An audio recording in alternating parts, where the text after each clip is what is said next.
제가 먼저 4장 19절 말씀 봉독합니다. 그들이 감각 없는 자가 되어 자신을 방탕에 방임하여 모든 더러운 것을 욕심으로 행하되 오직 너희는 그리스도를 그같이 배우지 아니하였느니라.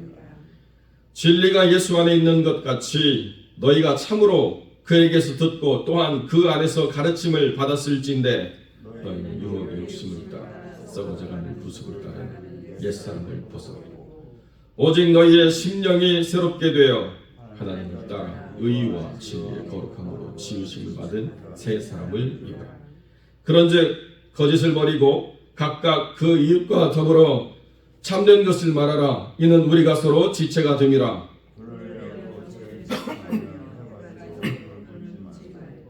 마귀에게 틈을 주지 말라. 다시 도둑질하지 말고 돌이켜 가난한 자에게 구제할 수 있도록 자기 손으로 수고하여 선한 일을. 무릇 더러운 말은 너희 입 밖에도 내지 말고 오직 덕을 세우는데 소용되는 대로 선한 말을 하여 듣는 자들에게 은혜를 끼치게 하라. 하나님의 성령을 근심하게 하지 말고 그 안에서 너희가 구원의 날까지 인치심을 받았느니라. 너희는 모든 악독과 노함과 분냄과 떠드는 것과 비방하는 것을 모든 악의와 함께 버리고 서로 친절하게 하며 불쌍히 여기며 서로 용서하기를 하나님이 그리스도 안에서 너희를 용서하심과 같이 하라. 아멘. 본문의 말씀을 가지고 새 사람을 입으라 라는 제목으로 이 말씀을 함께 나누겠습니다. 오늘 본문의 말씀은 저희와 너희라고 하는 구별된 세상 사람과 성령 안에서 새롭게 변화된 사람의 차이가 있음을 분명하게 선언하고 있습니다. 저희라고 하는 세상 사람들은 감각이 없고 방탕에 방임하는 자가 돼가지고 모든 더러운 것들을 욕심으로 행하는 데 있어서 아무런 양심의 가책이 없는 그런 사람들. 그래서 도무지 그 무지함과 마음이 굳어짐으로 인해서 하나님의 생명으로부터 완전히 배제되어 있고 떨어져 있는 사람들이라고 18절 말씀에 그렇게 되어 있습니다. 내 분대로, 내 감정대로, 내 마땅한 내 생각대로 내 마음껏 펼치고 살아가도 아무런 거리낌이나 또는 부딪힘이 없다. 이것은 하나님의 생명에서 떠난 자들의 특성이지 믿음 안에서 자유하는 자들의 특성이 아니라는 것입니다. 믿음 안에서 자유하는 자들의 특성은 뭐냐? 예수 잘 믿으려고 하는데요. 예수 잘 믿으려고 하면 할수록 계속 내 마음을 흔들어요. 계속 나한테 불편한 일이 오고 계속 나로 말미암아서 믿음 안에 열심을 다하려고 하는 나를 주저앉히는 그 방해가 계속 이루어지고 있습니다. 그때 내가 뭐가 문제가 있나? 이렇게 생각하면 큰 착각을 하는 거예요. 그때 내가 유혹의 욕심을 따라 썩어져가는 그 옛사람을 내가 지금 벗어버리는 값을 지불하고 있구나 라고 하는 것을 우리가 이해해야 된다는 것입니다. 도전이 있고 불편함이 있고 방해가 있고 나를 주저앉히려고 하는 어떤 일들이 있다 하더라도 그것이 어떤 사람으로부터 또는 어떤 환경과 상태로부터 나에게 오든지 간에 중요한 것은 내가 지금 하나님을 향한 거룩한 결단과 열심을 가지고 있는데 이런 어려움이 온다라고 하는 것은 내가 지금 바르게 나아가고 있구나에 대한 반증이라는 거예요. 내가 열심히 운동을 했는데 자고 일어났더니 아무런 근육에 통증이 없어요. 여러분 그게 운동한 것입니까? 소화에 도움이 되는지는 모르겠지만 그건 아무런 운동이 되어지지 않아요. 운동을 한다라고 하는 것은 내가 평상시에 움직이는 것보다도 더 강한 자극이 들어가서 근육이 심지어는 찢어져야 돼요. 그래야 근육을 키우는 사람들은 그렇게 찢어진 근육이 붙으면서 근육이 커지는 거거든요. 믿음의 근육도 마찬가지예요. 물론 육신은 나이가 들면 근육이 찢어질 때 염증이 생기고 문제가 있는 그런 일들도 있지만 믿음은 그렇지 않아요. 믿음은 그 믿음의 근육을 쓰면 쓸수록 더 강화되고 더 분명해진다는 거예요. 그러니까 우리가 믿음 안에서 바르게 나아가려고 하는데 그 믿음 안에서 아무런 저항이나 불편함이 없고 그냥 내가 전에부터 해왔던 대로 그대로 간다라고 한다면 나는 믿음 안에서 지금 변화나 발전이 없다라고 이야기해도 틀린 말이 아니라는 거죠. 머무름의 상태에 그대로 있는데 어떤 변화가 있느냐? 아무런 변화가 없다는 거예요. 여러분, 우리가 어떤 상황에서 있느냐를 보여주는 가장 중요한 게 뭐냐면 우리의 심령이 새롭게 됨으로 말미암아 하나님을 따라 의와 진리의 거룩함으로 지으심 받은 새 사람을 입는 것이 되어야 되는데, 심령이 새롭게 된다는 것을 NIV 성경은 어떻게 이야기했느냐? Attitude of your mind. 여러분의 마음의 attitude, 태도가 바뀌어야 된대요. 내가 그냥 그대로 살아가던 이대로가 좋사오니 나를 그냥 가만히 놔두면 나는 아무런 불평도 없고 불만도 없고 모자람도 없고 나는 딱 좋아. 그게 아니고 내가 삶을 살아가는 애티튜드를 바꿔야 된대요. 태도를 바꿔야 된대요. 여러분, 제 아내하고 그런 이야기를 하는데요. 아이들을 잘 돌본다는 게 뭐냐? 아이들을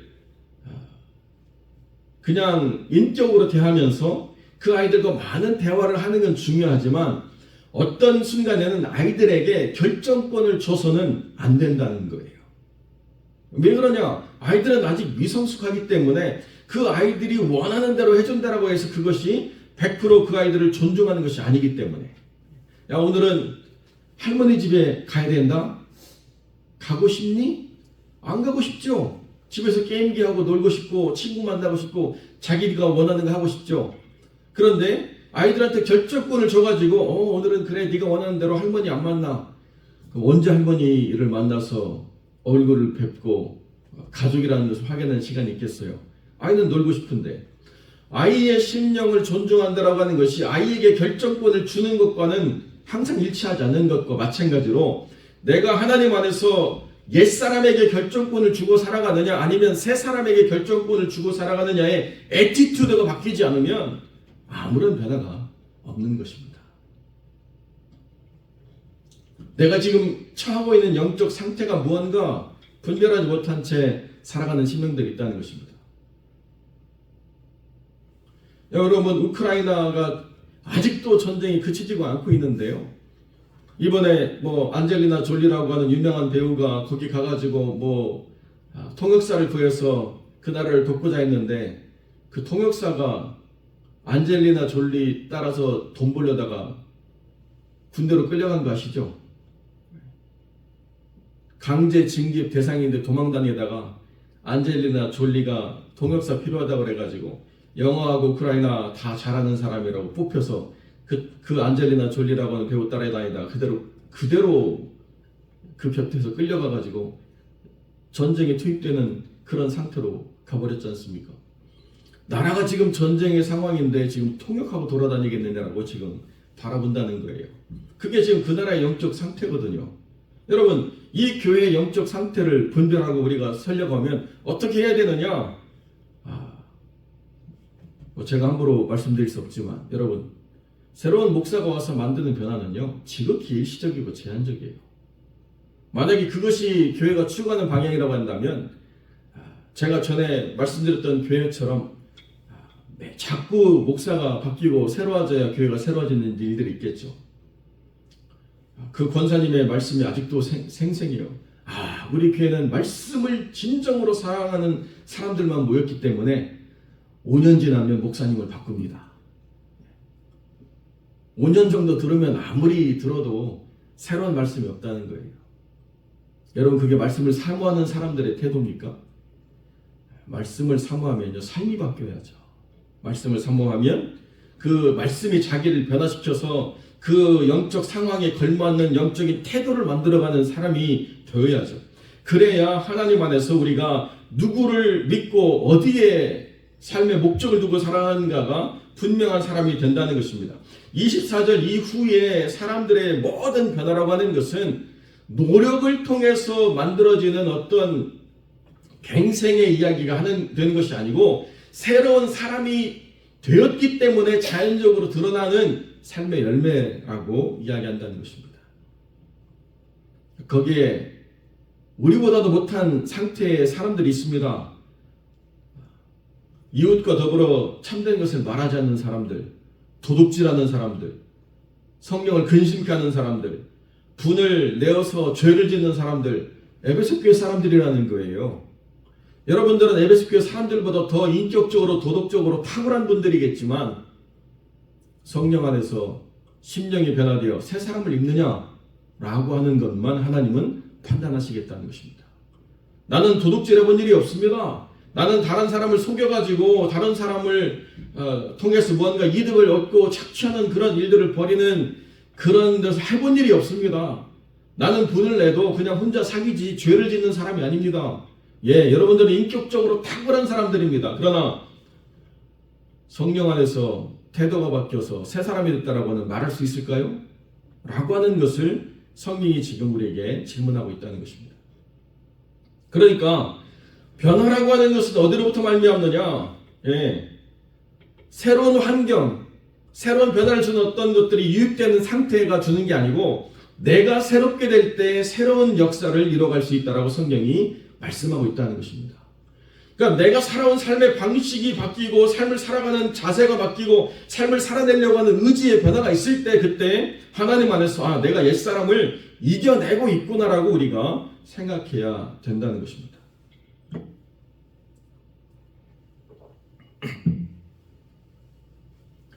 내가 어떠한 영적인 상태에 있는가를 분명하게 분별할 때 내 삶의 태도를 어떻게 바꿀 것인가를 우리가 이해할 수 있습니다. 그렇기 때문에 우리는 우리의 심령의 변화를 만들고자 하는 강렬한 욕망이 있을 때 그때 내가 머물렀던 곳이 나를 편안하게 하는 곳이 아니구나라고 하는 것을 우리가 이해한다는 것이죠. 여러분 저는 아직도 한번 경험해보지 못했지만 여행 가는 것 중에 가장 최고의 상품이 크루즈예요. 크루즈인데 싼 걸 가면 사람은 많이 태우고 배는 큰데 사람들을 돌보는 크루들이 없어가지고 제대로 여행을 즐기지 못한대요. 그러니까 크루즈를 가려면 돈을 좀 넉넉히 내가지고 많은 크루들이 있는 그런 여행 상품을 선택해야 내가 대접을 잘 받을 수 있다. 그런 이야기를 하더라고요. 여러분 그런데요. 아무리 가봤자 그 여행이 영원토록 새롭겠습니까? 내가 만족하는 것들을 세상에서 취하려고 내가 계속 무언가를 선택해서 소비하면요.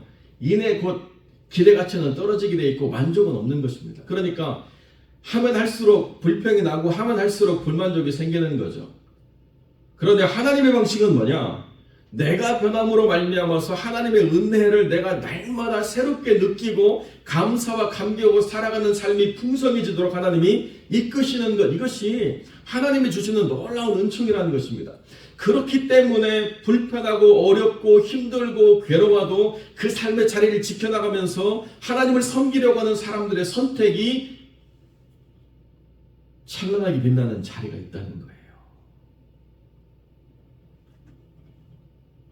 세상이 주는 것이 아니고 성령께서 우리에게 허락하심으로 말미암아 하나님의 새 사람이 경험하는 놀라운 하나님의 역사, 또 하나님의 일하시는 그 모든 현장을 우리가 체험하는 소중한 시간이 있다는 것입니다. 그리고 나면 그 이후에 거짓을 버리고 죄를 짓지 않고 마귀에게 틈을 주지 않고 모든 더러운 것들을 행하지 않는 내 자아로 말미암아서 우리의 삶이 하나님의 진정한 교회 공동체를 이룰 수 있는 강력한 힘을 가진 교회 공동체로 세워져 가게 되는 것이 자연스럽게 이루어지게 돼 있다는 것입니다.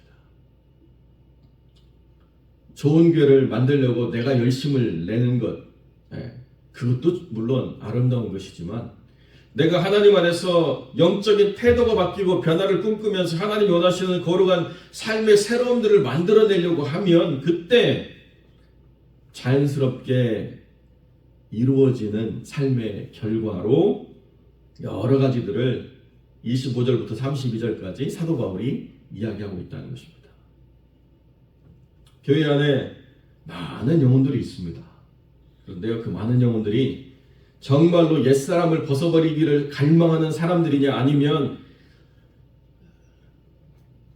옛사람을 벗는 것보다는 새로운 변화를 그냥 내 눈으로 보고 즐기는 것을 원하는 사람이냐, 큰 차이가 있다는 것이죠. 여러분, 프랑스에 유명한 것들이 많이 있는데 그 중에 가장 유명한 것 중에 하나가 무엇입니까? 몸에 뿌리는 향수죠. 왜 프랑스에 몸에 뿌리는 향수가 그렇게 발달했을까요? 역사를 보면요, 그때 당시에 수많은 어리석은 일들이 참 많았는데 심지어는 왕이 입에서 구취가 나니까 의사가 하는 말이 뭐냐, 이를 뽑으면 냄새가 없어진대요.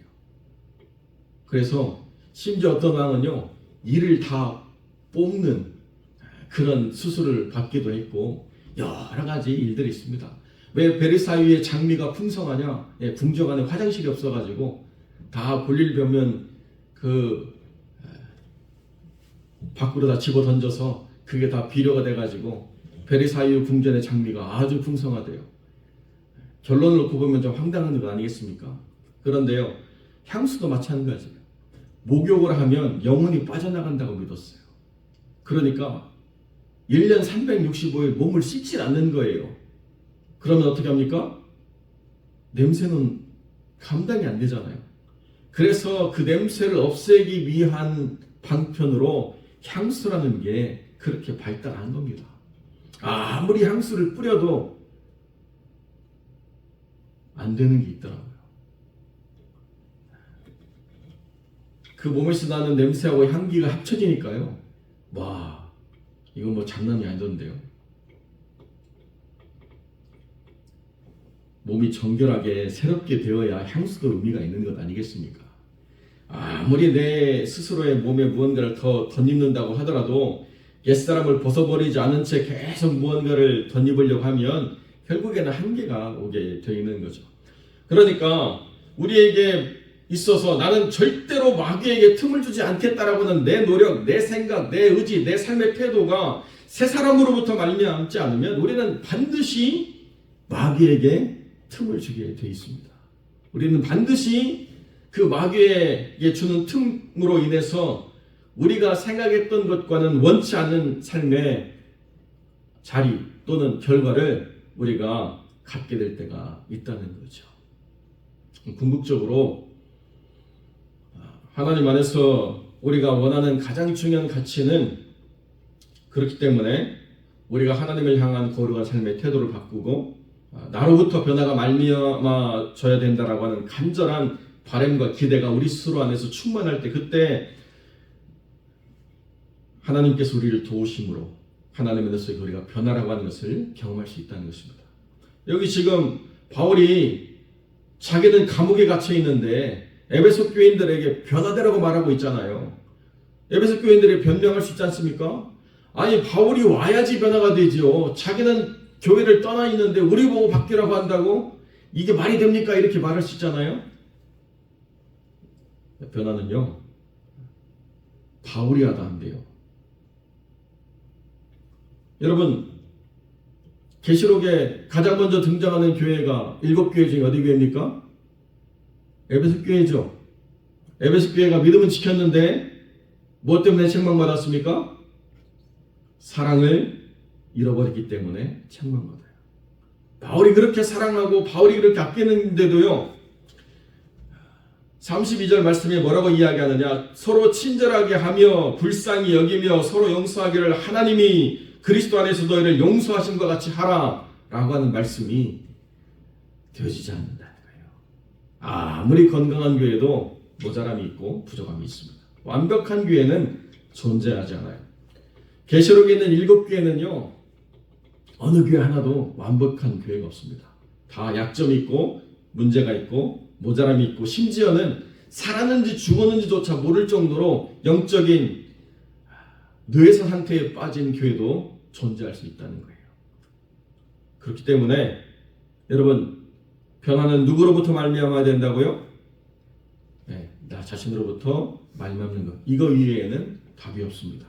아무리 새로움을 추구하고 아무리 어떤 대단한 것들이 우리에게 주어져야 된다고 말하지만은 변화는 내가 새롭게 될 때 비로소 시작된다라는 사실을 우리가 분명히 기억하고 그렇게 변화를 만들어가는 손님이 아니라 주인으로서 분명한 삶의 자리를 지켜내시는 하나님의 사람들이 되시기를 주님의 이름으로 간절히 축원드립니다.